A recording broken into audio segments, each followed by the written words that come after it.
kali mampu membuat tim ini memenangkan sebuah fight. Itu juga yang membuat Vampire langsung nangkring, terbang tinggi kelelawarnya menuju ke peringkat yang keempat sementara waktu. LGD justru masih terbenam di peringkat ke-11. Besiktas juga masih sama, terbenam di peringkat ke-10.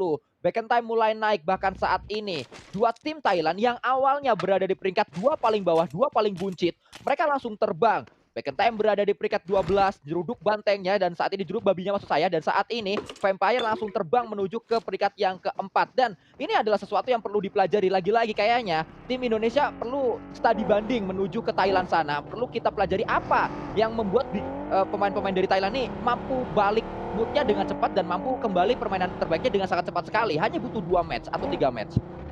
Ya, lebih ke arah reset dan bounce back-nya ya. Walaupun mereka menyia-nyiakan 1 hari, tapi cepat mereka langsung menyusul gitu dan mengumpulkan poin-poin yang mereka butuhkan di hari kemarin.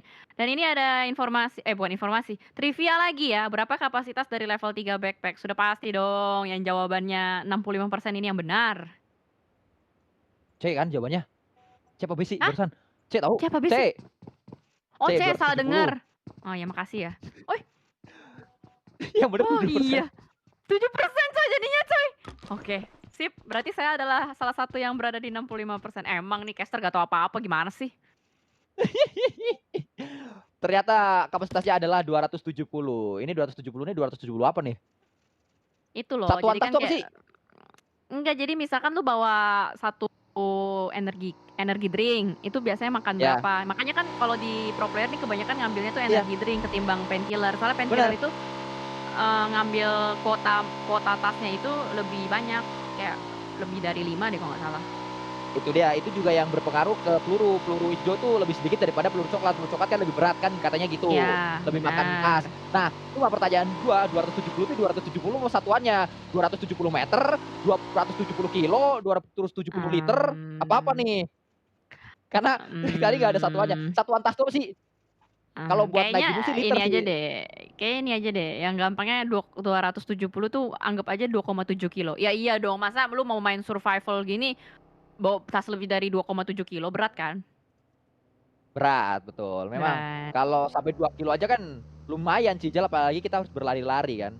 Iya makanya, udah beban kehidupan berat, lu mau lagi angkut tas berat-berat, nggak bisa, susah, nanti nggak ngangkat. Ya, seperti beban dari pemain-pemain Bigetron juga berat untuk mereka bisa menuju ke arah Grand Final. Ini yang sedang dialami, ini yang sedang dipikul oleh Genfos, oleh Luxi, Liquid bersama dengan Misery. Beban berat tersebut harus mereka hentaskan, harus mereka junjung tinggi untuk akhirnya membuktikan di sini. Last chance ini lagi-lagi tidak hanya sebagai kesempatan terakhir, tapi juga sebagai pembuktian terakhir. Apakah roster yang sekarang masih mampu untuk memberikan prestasi kepada tim Bigetron dan juga kepada Indonesia? Yap yap yap, masih menjadi sebuah tanda tanya juga karena kan belum dijawab dengan, apa ya, bisa dibilang belum dijawab dengan sempurna lah. Mungkin di hari pertama kemarin kita bisa melihat, "Wih bagus ya, kemarin mereka bisa ngumpulin poin banyak sampai ke peringkat 6." Anggapannya adalah kita berekspektasi gitu kan untuk di hari ini mereka bakal safe play sampai ke peringkat, bisa dibilang kayak late game lah, bisa survive sampai ke late game terus. Tapi kan ternyata tidak gitu loh untuk di 3 match tadi, tidak terlalu baik. Dan sepertinya dengan diganti roster line up di match keempat ini mungkin saja bisa membuahkan hasil yang lebih baik. Ya, walaupun tadi para analis kita mengatakan mereka membutuhkan WWCD untuk di match kali ini, untuk di match yang ke-10 dari 12 match yang dimainkan, tapi menurut saya kembali lagi saya katakan kalau kata orang-orang Cijel ke palu beli sepatu. WWCD tidak perlu konsisten nomor satu, yang penting konsisten dulu aja. Kita akan lihat hitung-hitungannya karena sebenarnya memang WWCD bisa membuat Bigetron langsung naik tinggi, tapi konsistensi dari tim-tim yang ada di atas seperti DRS ini kan kalau kita lihat permainan mereka selalu kayak gitu kan. Yang penting late game kayak tadi mereka tiba-tiba hashtag 2 walaupun tinggal satu orang. Nah, kayak gini nih yang dibutuhkan oleh Bigetron. Iya, pola permainan dari DRS yang penting nahan aja gitu kan, kayak Giante Ya, tadi juga seorang diri dia cuma nyelem-nyelem doang dan alhasil itu bisa membuahkan poin buat mereka. Memang sih kalau kita lihat dari data statistik winner-winner chicken dinner ini, DRS itu hanya sekali saja dia mendapatkan winner-winner chicken dinner. Selebihnya lebih ke arah ya udah mereka bermain konsisten, stabil. Seringkali mereka sampai ke late game, peringkat kedua, peringkat ketiga, peringkat keempat, itu selalu mereka dapatkan gitu. Minimal top 5 lah peringkat yang selalu mereka junjung. Dan sementara kalau kita lihat dari jumlah winner-winner chicken dinner, memang yang paling banyak sejauh ini hanya didapatkan oleh Alpha Seven dengan 2 kali winner-winner chicken dinner. kemarin di ronde Sunhawk dan hari ini tadi di match pembuka. Ya, ini yang sebenarnya berulang kali kita katakan, yang penting top 5 dulu aja, yang penting late game dulu aja. Mau permainan yang menghibur, mau permainan yang nggak menghibur, permainan pragmatis sekalipun nggak apa-apa, yang penting hasilnya ada, yang penting poin yang mereka dapatkan untuk dibawa pulang banyak. Mau permainan yang menghibur, nabrak sana sini, cuma kalau keculik-culik itu juga akhirnya nggak berdampak baik dari segi poin. Ini yang harus mulai dilihat. Kalau komunitas ngelihat kenapa ada satu tim kayak DRS kan mainnya, kapan sih kita ngeliat DRS permainannya menghibur kayak pemain-pemain HVVP atau Mhm. pemain-pemain Alpha Seven. Alpha Seven kan menghibur banget permainan mereka. Kayak nabrak lah, ada fight-nya, ada jiggle-nya, Mafioso kita ngeliat bagus, Karyo bagus. Tapi DRS kan nggak ngebosenin, boring mainnya. Kalau tim Indonesia mainnya kayak DRS, udah pasti dihujat karena mainnya boring. Cuma mestinya nomor 2 sekarang. Ya mending nomor 2 daripada nomor 13. Lebih mentingin entertainment ya, tapi nggak Nggak juga ah. apa-apa, menurut gua nggak apa-apa main boring. Yang penting peringkat bagus dah, gitu kalau gua. Tapi kalau casternya boring jadi masalah. Ya kan kalau itu kan emang nggak ngangkat aja casternya. Emang Ya kembali kita lihat, meresahkan nah ini ya. dia. Ini Mmm, nih yang disukai oleh orang-orang Indonesia, permainan-permainan seperti Alpha Seven seperti ini, permainan yang mereka coba untuk fight, mereka berani untuk nembak, mereka nggak kayak RC. Coba nih ya, RC jadi tim Indonesia kalau nggak dihujat, kalau nggak siapa lagi sih yang kayak RC? Ini Inco Damwon. jadi tim Indonesia. Tiba-tiba dihujat Damwon jadi tim Indonesia. Karena permainan Heeh. mereka emang boring, cuma boringnya mereka, boringnya menghasilkan poin. Nah iya sih, itu dia. Jadi ada efektivitas yang terjadi gitu kan. Ya mau bagaimanapun juga ini namanya game survival, harus bisa bertahan gitu loh selama mungkin. Konsepnya aja survival gitu kan untuk bertahan. Dan di mana kita melihat dari BJK atau Basic Task dia sudah mulai melakukan rotasi terlebih dahulu. Di map reveal gue melihat dari BTR itu dia masih tertahan di area sekitaran sungai dari Yasnaya, tapi begitu circle-nya mengecil, mereka sudah mulai bergerak juga. Sama halnya dengan kali ini kita melihat dari Agon mulai beriringan dengan satu tim di sebelah kanannya. Sudah saling melihat, tapi tidak ada yang menembak dan mungkin dari Ghost akan mengambil rumah ini untuk menjadi tempat persinggahan. Ya, sudah pasti mereka langsung memarkirkan kendaraannya sedemikian rupa. Yang kita lihat untuk sementara waktu adalah permainan dari tim Back in Time. Tim yang juga saat ini sedang diincar oleh IHC tembakan. Mulai menuju ke arah Back in Time. Ada tracking tadi yang coba dilakukan tapi tidak sampai satu klik habis nampaknya dihentikan. Bahkan seperti yang juga dilakukan oleh Ziol kembali. Tembakan hanya sampai 33 peluru tersisa langsung reload lagi dan Back in Time langsung masuk menuju ke arah Pochinki. Mereka langsung memarkirkan kendaraannya dan menguasai area ini. Ini adalah area yang tidak bisa dikuasai cukup lama karena berada di garis circle sudah pasti. Setelah ini Back in Time dipaksa untuk bergerak lagi. Ya, dan pemilihan checkpoint-nya cukup menarik ya kalau kita lihat dia mengambil area entry dari sekitaran Pochinki juga. Area yang susah sebenarnya buat keluar nantinya kalau memang ada tim yang berusaha untuk nge-gatekeep di bagian depan. Tapi sementara kita bergeser juga melihat ke arah Vampire, tim yang cukup mengerikan. Kita melihat performance-nya begitu baik di 2 match tadi. Mereka sudah menyusul poin-poin di peringkat keempat dengan 87 poin. Sementara ada Inco di sekitarannya dan lagi-lagi inilah Inco. Tim yang tadi dibahas oleh Sanskui juga bahwa pola permainannya bakal nge-defense aja, mencari informasi ke arah kiri, kanan, depan, belakang. Dia tahu itu ada reject. Dia lihat, tapi belum ditembak. Dia nunggu momentum, nanti baru ditembak. Ya, itulah Inco. Memang seperti itu gameplay mereka, tapi sejauh ini gameplay dari Inco masih merupakan gameplay yang bisa dimainkan oleh Inco dengan baik dan menghasilkan poin lagi-lagi untuk Inco yang masih berjuang sampai saat ini di peringkat ke-6 dan peluang untuk dia naik ke peringkat 5 sangat terbuka lebar karena hanya selisih 9 poin saja. Masih ada 3 match tersisa dengan termasuk match ini maksud saya dan juga kita berpindah menuju ke arah yang berbeda, menuju ke arah tim asal Indonesia yaitu Bigetron Red Alliance yang saat ini masih terus berputar-putar mereka mengambil arah Gatka. Sudah ada 2 pemain tadi di area compound utama Gatka dan 2 lainnya lagi Genfos bersama dengan Miseri duo Ion bisa dikatakan masih terus melanjutkan perjalanan. Ion ya, karena mereka kan pindah dari tim Ion sebelumnya, tim yang pernah menjuarai PMPL Indonesia Spring. Dan kita melihat juga di bagian Gatka seperti biasa, ini bakal ada tim asal China yaitu LGD.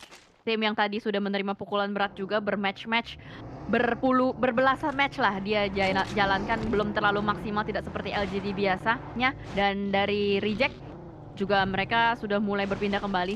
Spot-spot yang diambil sama reject ini menurut gue pribadi adalah spot-spot yang kadang-kadang suka di luar dari batas normal gitu loh. Kayak kemarin kita ingat di bagian Miramar mereka ngambil cekungan yang notabene jarang ada orang mau ngambil cekungan tersebut karena sering ada rotasi yang lalu lalang di tempat tersebut. Tapi mereka bertahan gitu loh di tempat tersebut sampai ke late game walaupun pada akhirnya memang sulit untuk melakukan regroup menuju ke arah playzone. Ya, tapi setidaknya membuat mereka sampai ke late game itu tadi yang dibutuhkan oleh setiap tim yang ada di sini dan kalau kita menyaksikan untuk sementara waktu saat ini tembakan melibatkan antara Nigma Galaxy Lord sangat low HP dia hanya 2% saja HP-nya harus segera melakukan healing berhasil harusnya healing dilakukan karena tidak ada tim lain yang berdekatan dengan pemain-pemain Nigma Galaxy sangat mengejutkan kalau kita lihat performa dari Nigma Galaxy di PMGC 2022 karena PMGC 2021 Nigma Galaxy merupakan tim yang berada di peringkat yang ketiga. Dari peringkat ketiga mereka harus terseok-seok bahkan last chance mereka peringkat 16 untuk sementara.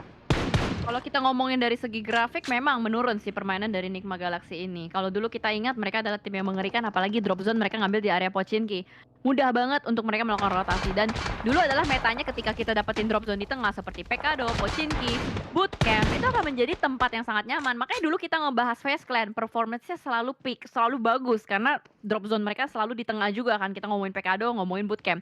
Tapi semakin kesini nampaknya udah nggak terlalu efektif, lu mau dapet drop zone di tengah pun belum tentu bisa bagus. Tapi kita melihat nampaknya ada pertemuan yang cukup dekat antara Gen Foster dengan LGD. Ayo Genfos bisa untuk setidaknya dapatkan satu knockdown terlebih dahulu tembakan dilakukan oleh Genfos. Pelurunya masuk tadi kembali ada tembakan lanjutan ada bala bantuan yang datang kali ini Genfos harus knockdown ternyata karena ZZZ mendapatkan satu knockdown tapi Liquid juga membalaskannya. Liquid adalah pemain yang tadi sudah mendapatkan 3 knockdown. Semoga saja Liquid kembali menghadirkan knockdown tersebut tapi Suki memiliki POV yang berbeda. Tinggal satu pemain yang masih bisa nembak maksud saya yaitu Suki dan berarti dengan demikian 3 pemain dari LGD bisa menjadi confirm elimination dan sudah menjadi confirm elimination 2 menuju ke arah Bigetron. Satu pemain Bigetron sedang knockdown sudah bisa dibangkitkan juga. Dan itu adalah keputusan yang sangat tepat untuk Bigetron untuk bisa mengambil 2 nyawa dari pemain LGD. Dan retake mereka sukses juga, Suki tersisa seorang diri saja. Ini juga yang dari tadi kita bahas ya, LGD ketika close combat itu bisa kita katakan cukup lemah gitu. Jadinya Ya. mereka gampang banget untuk bisa di-take down tapi oh my god, hati-hati please please please jangan sampai knockdown. Untung dia langsung cepat tarik mundur lagi. Nggak berani untuk terbuka, nggak berani untuk membuka badannya juga. Tapi sementara kita melihat dari bagian Bacon Time bakal ada rotasi beriring-iringan. Mereka melewati pemain-pemain dari Vampire dan mereka bakal bertetangga saat ini. Ya, kita menyaksikan terlebih dahulu ternyata saat ini Back Time harus bertumbangan pemain-pemain mereka. Circle juga kembali menuju ke arah sebelah kiri. Alpha 7 mengitari area kiri dan mereka akan menuju ke arah pertarungan. Harusnya saat lagi Alpha 7 akan join fight di tempat ini. Tembakan menuju ke arah Divine membuat Divine tak berdaya. Kitsune kembali menghasilkan satu knockdown menuju ke arah lawan-lawannya. Tapi apa yang dilakukan oleh Bigetron kalau kita ngebahas sedikit Bigetron tadi Cidel, mereka nabrakin compoundnya LGD. Ini adalah sesuatu yang dibahas oleh Junior JR tadi. Junior mengatakan ya udah tabrak aja, kalian jangan ngalah. Kalau compound yang kalian inginkan ada orang, tabrak orangnya, retake areanya, akhirnya mendapatkan tempat dan juga mendapatkan elimination. Kayaknya Bigetron mendengarkan apa yang dikatakan oleh Junior. Mungkin karena kan Junior ini adalah orang dalam dari Bigetron juga ya. Jadi bakal kita lihat juga kali ini ada sebuah entry compound yang sudah dijaga oleh seorang Suki saja dan well, apa mau dikata, nggak akan bisa Suki untuk menahan 4 player yang ngegerebek secara bersamaan dan Besiktas mengambil entry compound tersebut. Sedikit terlambat sebenarnya buat Bigetron untuk ngambil tempat ini, padahal dari tadi mereka sudah ditembakin juga ya sama Suki. Sebenarnya kalau misalkan tadi Bigetron sedikit lebih cepat, mereka ngambil tempat itu akan menjadi sebuah keuntungan, tapi ternyata mereka lebih memilih untuk menabrak area dari Alpha 7. Ada commit fight yang bakal dilakukan, Miseri itu berhasil mendapatkan satu juga. 3 player Alpha 7 lainnya masih berkitar-kitar juga di bagian atas Mythic. Hampir mendapatkan vision, hampir mendapatkan informasi tentang BTR, tapi sudah mulai kelihatan juga kepala dari seorang Luxi masih belum connect. Harapannya adalah satu player down dari Alpha 7 supaya BTR bisa memasuki area tersebut. Still elimination dialami oleh Bigetron ternyata satu Oh pemain my kali God. ini kalau kita lihat ternyata Karilho dapat cloning dan berhasil dapatkan 2 tadi. Still elimination datang dari Besiktas menuju ke arah satu player dari Alpha 7 yaitu Mafio Genfon. Menjadi pemain yang diharapkan mampu untuk membalikan keadaan karena 2 yang lain sudah tumbang untuk sementara waktu. Bahkan kita lihat sekarang ini sudah tumbang Luxi. Saat ini melakukan jiggle-jiggle dan ini yang diharapkan datang dari Luxi memang. Pemain dengan empower keras yang bisa saja mengangkat performa dari Bigetron dari segi fight-nya. Tembakan dilakukan oleh Luxi tapi Luxi juga ketembak sama Besiktas. Besiktas dari mana? Dari tadi nggak kelihatan tapi dia dapetin angle menuju ke tempat ini. Wah, gue gregetan banget asli. Astaga, itu proning shot dari Carilio sangat disayangkan si Liquid sama siapa siapa tadi, Misery ya? Ya, Dia nggak aware tentang adanya Carilio di sebagian kanan, jadi clearing areanya tuh belum bersih, mereka langsung berdansa di bagian kanan. Itu yang membuat tadi Carilio enak banget buat nge-front dan nge-shoot tembakan player-player dari menuju ke arah BTR, dan sementara kita melihat juga ke arah yang berbeda. Ini kali ini ada Agi atau Agon XI8. Gue jadi nggak konsen ya nge-cast-nya ya, gara-gara tadi. Gregetan soalnya. bener. Ah, Tapi Cijel, satu ya. hal yang bisa kita lihat dari permainan Bigetron di match ini adalah mereka mulai agresif. Itu yang kelihatan. Walaupun memang agresivitas mereka belum terlalu taktis, belum terlalu terkalkulasi. Tapi setidaknya mereka berani untuk fight. Ini nggak kita lihat saat Luxi nggak main. Saat Luxi main, berani nabrak. 2 kali mereka berani nabrak. Walaupun nabrak yang kedua ternyata gagal karena nggak tersetup dengan mulus tabrakannya. Tabrakan yang pertama kan berhasil ke LGD. Kapan kita ngelihat Bigetron nabrak dari tadi? Nggak ada mereka nabrak, adanya mereka ditabrak. Sekarang Luxi main, mereka berani nabrak. Nah, Iya, tinggal nabraknya ini dibikin lebih rapi deh. Itu. gue setuju dengan yang nabraknya. Tapi gue nggak tahu kenapa Genfosnya juga pindah jauh gitu loh. Mungkin niatnya buat ngebait Benar, atau benar, benar. gimana. Lu lihat gak sih tadi setup dari Genfosnya? Dia Ya, jauh banget. pakai Itu pakai bagi sendirian kan. Kayak nah, ngeflanknya terlalu flank banget. nah itu yang masih gue nggak ngerti gitu loh di situ. Dan juga tadi pokoknya intinya dari Carilio lah itu udah kesalahan yang Iya sih. fatal sih dengan 2 player down secara bersamaan dengan proning shot dan tidak ada perlawanan. Tapi udahlah kita fokus dulu ya dengan fight yang bakal terjadi kembali. Life must goes on. Kita bakal fokus kembali dengan apa yang terjadi di depan mata kita, dominating untuk basic task juga. Agon XI8 kembali memunculkan permainan barbar mereka. 5 elimination sudah mulai mereka kantongi. Mereka berusaha untuk mencari, tapi di sini adalah Puncher yang berhasil untuk mencari dan menangkap satu player terakhir dari IHC. IHC pulang tanpa membawa pulang poin sama sekali. Ini kembali membuka peluang untuk HVVP, membuka peluang untuk Inco, bahkan sampai ke GLD pun masih ada peluang. Karena kita tahu GLD merupakan tim yang juga tiba-tiba menjadi kuat sekali di last chance kali ini. Mereka mengamuk. Bahkan Bigetron juga merupakan salah satu korban dari keganasan GLD di match pembuka tadi. Kita menyaksikan dari arah yang berbeda, Osal untuk saat ini berdekatan dia sebenarnya dengan Rus Oji, Mas Mulet dari tim DRS, tapi Rus Oji lagi-lagi DRS seperti ini permainannya. Mereka menunggu, mereka sabar, satu pemain down lagi. DRS menyisakan satu yang terakhir dan DRS pulang menuju lobby. DRS pulang, Alpha 7 pulang, top 2-nya sudah dipulangkan. Kesempatan besar terbuka untuk Vampire ataupun Titan ataupun HVVP dan yang di bawahnya nyundul poin. Ini semakin panas, semakin seru, bakal ada banyak sekali plot twist harusnya yang terjadi. Karena di sini kita melihat juga bagaimana dari Game Lord sudah mulai menembak Light Straight Through the Smoke menuju ke arah pemain-pemain dari Damwon ini. Belum adanya yang berhasil di takedown juga, belum ada peluru yang connect, tadi baru kelihatan ada satu peluru saja, tapi Fabian sudah mulai melakukan patroli berputar-putar saja dan GLD sudah tidak ada waktu. Mereka harus komit untuk bergerak juga, sama halnya juga dengan Titan. Jadi kemungkinannya adalah GLD yang bakal bertemu dengan cepat dengan Titan.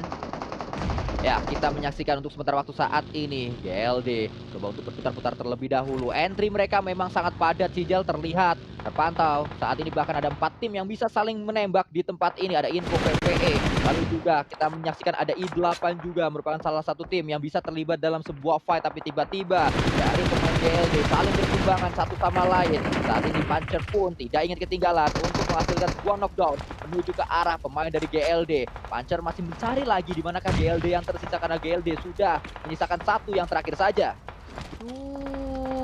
Semakin seru GLD, belum tahu apakah bisa diselamatkan atau enggak karena Akashi terpantau sudah mulai diberikan tekanan juga, pressuring fire dari Agon XI8 membuat Akashi tidak bisa keluar dari pohonnya.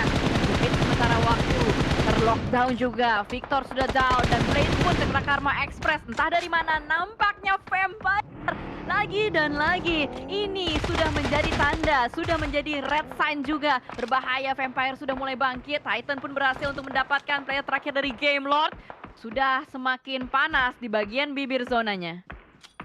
Ya, sangat panas memang match ini, apalagi ini adalah match akhir yang tersisa. Hanya 3 match tersisa termasuk match ini, sehingga pastinya dibutuhkan sebuah konsentrasi tingkat tinggi, sebuah mentalitas tingkat tinggi untuk bisa memainkan match-match penutup seperti saat ini. Kalau kita menyaksikan apalagi tekanannya besar, ini adalah last chance dan juga last chance PMGC, sehingga semakin besar lagi tekanannya DWG. Tiba-tiba satu persatu pemain-pemain mereka bertumbangan, ada ledakan di area dari pemain DWG membuat DWG hanya menyisakan satu yang masih bisa nembak.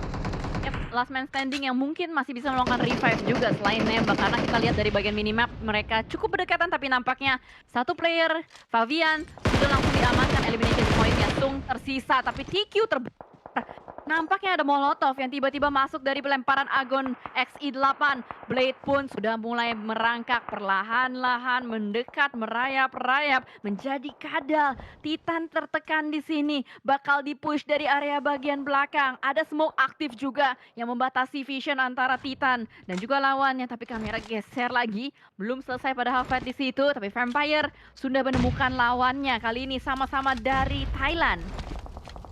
Kita melihat Vitali harus melakukan revive terlebih dahulu. Kalau revive-nya berhasil, setidaknya Nico bangkit dengan 3 pemain. Kali ini kita berpindah juga menuju ke arah yang berbeda. Ternyata Titan tidak kelihatan. I8 bisa melemparkan granat sebenarnya ke arah ini, tapi I8 apakah dia punya juga granat atau tidak akan kita lihat. Ternyata tidak ada granat lagi, sehingga membuat fight harus terjadi, melibatkan peluru dengan peluru, dan akhirnya I8 lah yang menang. Karena I8 punya momentum tadi, melihat dengan sangat jelas menuju ke arah sisa pemain-pemain Titan. Bro, ini bahaya bro. Ini Agon XI8 mode survival stage kemarin. 9 elimination sudah masuk di kantong mereka. Ini mengerikan, tapi Vampire tidak akan membiarkan hal tersebut terjadi. Sudah ada beberapa utility dilontarkan. Kamera bergeser menuju ke arah Ingo, bergeser lagi menuju ke arah Tixi. Terlalu banyak fight yang terjadi, terlalu chaos nampaknya. Di arah jam 9, mulai padat sekali. Tixi pun meng-lockdown player-player yang berjatuhan. Inko pun sudah tidak bisa bergerak kemana-mana, terkunci. Vitali terpantau dari seorang Ravenclaw, tapi Ravenclaw sadar, dia terbuka. Dia tidak bisa terlalu berlama-lama nge-kick. Dan Kitsune bersama dengan HVVP masih melakukan sebuah perjuangan. Saat ini 5 elimination sudah dikumpulkan oleh pemain dari VPE. Kita melihat dari area ini, dari entry yang sama, semuanya datang dari kiri. Circle juga akan menutup kembali, atau Blue Zone akan menutup kembali, membuat circle yang baru. Revive harus segera dilakukan, tapi Stone kembali mendapatkan elimination lagi.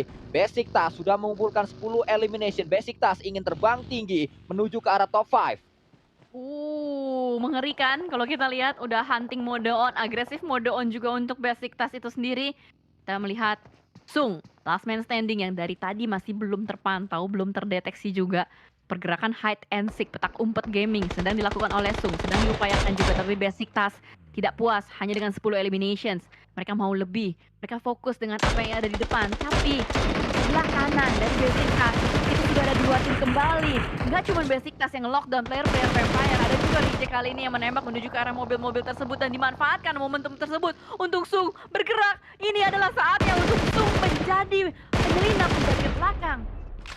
Ya, Sung bisa menjadi orang dalam, bisa menjadi informan. Mandi di kolam makan kuaci, orang dalam adalah kunci. Orang dalam tersebut bernama Sung, dan Sung melemparkan satu granat. Kalau granatnya connect, ini bisa berbahaya untuk Vampire. Granat datang, dan granatnya mampu mendapatkan satu pemain. Kembali, granat yang kedua. Orang dalam adalah kunci. Orang dalam tersebut bernama Sung, dan Sung sudah mengetahui di mana Vampire berada. 2 granat tersisa, 2 granat terakhir yang bisa membuat Vampire tiba-tiba pulang menuju ke arah lobby, dan kembali 2 pemain. Saat ini, satu sudah menjadi korban, satu lagi tumbang. Vampire dalam keadaan yang berbahaya. Tidak hanya Sung, ada Reiji Ocho juga. 2 tim asal Asia Timur menggepit 1 tim Thailand.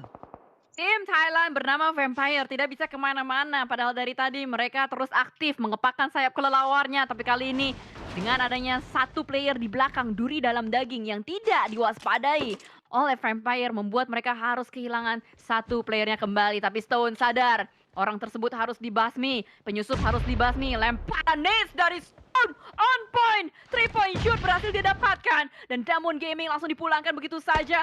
HVVP sejauh ini masih merajalela dengan 4 player yang mereka miliki. Bahaya sekali ini posisi dari HVVP. Kitsune setup smoke terlebih dahulu. Ada setup yang dibangun oleh HVVP. Mereka tidak ingin terburu-buru untuk masuk. Mereka ingin masuk dengan tempat yang tepat, waktu yang tepat juga. Itu yang diinginkan oleh HVVP, apalagi saat ini mereka sudah split 2-2 untuk sementara waktu. Swap masih bertahan. Stone melakukan tembakan, membatasi pergerakan HVVP agar HVVP tidak masuk terlalu dalam dari segi circle. Circle-nya open field banget ya. Hanya bisa memanfaatkan jerami-jerami dan juga mobil-mobil. Tapi Reiji melakukan sebuah bold movement yang terlalu dini, terlalu cepat. Jadi samsak hijau untuk Besiktas, dan bahkan Swaps dengan AUG-nya sudah berusaha untuk merenggut kembali 1 nyawa. Tapi ternyata nyawa yang direnggut adalah pemain reject. HVVP kembali mengambil poin yang cukup berarti untuk mereka. Kita menyaksikan saat ini, inilah yang diinginkan oleh HPPP. Mereka ingin masuk di waktu yang tepat. Waktunya saat ini untuk mereka masuk, perlahan namun pasti sudah mulai merapat. Satu pohon diisi oleh satu player, yang belakang juga maju lagi. Estafet, apa yang dilakukan oleh HPPP, perlahan namun pasti ada jalur yang jelas apa yang diinginkan oleh pemain dari HPPP. Betul, sudah terstruktur ya nampaknya dan mereka semua sabar menunggu timing dan momentum. Tidak ada yang tergesa-gesa, tidak ada yang asal bergerak, semuanya penuh dengan kalkulasi. Sama halnya juga dengan Besiktas. Mereka punya sebuah fortingan, istana mini mereka yang sedari tadi mereka bangun. Mereka tidak mau keluar dari istana mini tersebut dan HVVP langsung merangkak perlahan menuju ke arah bagian depan. Mengirimkan kembali satu player Matic untuk menjadi mata-mata patroli di bagian belakang. Jangan sampai ada penyusup di belakang. Ya, itulah yang harus dilakukan. Jangan sampai terkena penyusup seperti DWG tadi yang bisa menjadi penyusup untuk VPE, yang membuat VPE hanya menyisakan 2 pemain saja saat ini. Kalau tadi nggak ada Sung, VPE nyaman sih Jel, karena mereka harusnya masih lengkap dengan 4 pemain dan mereka memiliki area yang paling beda. Karena saat ini Besiktas bersama dengan HVVP ini bisa terlibat fight duluan nih. Ya, harusnya karena yang paling berdekatan adalah mereka dan bahkan tadi ada smoke setup juga yang sudah mulai terpantau, ada smoke yang membatasi mereka, ada tembakan juga yang sudah dibuka dari Kitsune menuju ke arah pemain-pemain Vampire. Tebal sekali smoke dari Vampire. Ada sekitar 5 atau 6 smoke yang sudah mereka taburkan, berharap bisa mendapatkan beberapa curian-curian elimination. Tapi ingat, 2 player dari Vampire ini adalah 2 player yang mengerikan. Ada Swaps, ada juga Stone. 2 player dengan kapabilitas mekanik tinggi sudah siap untuk mendapatkan beberapa poin dari Besiktas ataupun HVVP. Inilah yang sudah ditunggu-tunggu dari tadi, fight yang akan pecah. Vampire tinggal menunggu saja fight yang pecah antara Besiktas dan juga HPPP, karena mau nggak mau mereka saling menatap setelah ini. Mereka saling memantau satu sama lain. Walaupun memang dari dua player, Vampire paling kecil, tapi kalau kita lihat dari areanya, Vampire yang paling diuntungkan sementara waktu. Untungnya mereka masih punya satu airdrop dan juga masih ada smoke yang dimiliki oleh Vampire. Itu yang membuat mereka akhirnya nggak bisa dijangkau oleh HPPP dan juga oleh Besiktas. Dari tadi kalau kita lihat smoke tersebut memang ditaburkan dan smoke itu tidak bersifat permanen, bersifat sementara. Smoke-nya sudah hilang dan kali ini yang sudah mulai pecah adalah HVVP melawan Besiktas. 2 player down dari HVVP membuat kesempatan lebar. Besiktas mendapatkan beberapa elimination point, tapi ternyata tidak secepat itu. Ferguso, ada Swaps yang siap sedia untuk menembak, berharap bisa mencuri eliminations tersebut, tapi belum cukup. Ada kalkulasi revive yang berhasil dilakukan, berhasil revive-nya. Tapi Tixi sepertinya tidak mampu lagi untuk di-revive, bakal digendong tapi digagalkan oleh seorang Angel Seven. Tembakan menuju ke arah pemain HPPP dan ini dia pembatasan area yang dilakukan oleh Vampire. Sangat baik, Vampire terus membatasi agar HPPP tidak nyaman saat mereka menuju ke arah circle. Kita melihat ini adalah circle yang ke-9, semuanya akan menjadi blue zone. Tembakan dari Kitsune, untungnya Kitsune masih punya smoke saat ini. Ada satu bagi juga yang dia maksimalkan untuk menjadi cover. Peace juga memaksimalkan satu UAZ untuk dijadikan cover. Tembakan akan terjalin saat lagi Swaps kembali men-swaps lawan-lawannya. Tapi dia tidak jadi untuk melakukan revive, lebih memilih untuk setup smoke ke bagian depan, menembak membabi buta through the smoke, tapi tidak berhasil karena tembakan dari Matic lah yang connect. HVVP kembali muncul ke permukaan dengan chicken dinner mereka yang kedua di last chance ini. Ini adalah murni WWCD yang sulit untuk HVVP dan ini murni kejeniusan dari pemain-pemain HVVP. Aim yang sangat keras dari pemain-pemain HVVP, karena kalau kita lihat siapapun yang ada di tempatnya HVVP harusnya nggak chicken, tapi mereka berhasil untuk mendapatkan chicken. Wow, gila, ini mind blowing banget sih asli. Kepercayaan diri mereka dan trust mereka satu sama lain luar biasa dan Matic muncul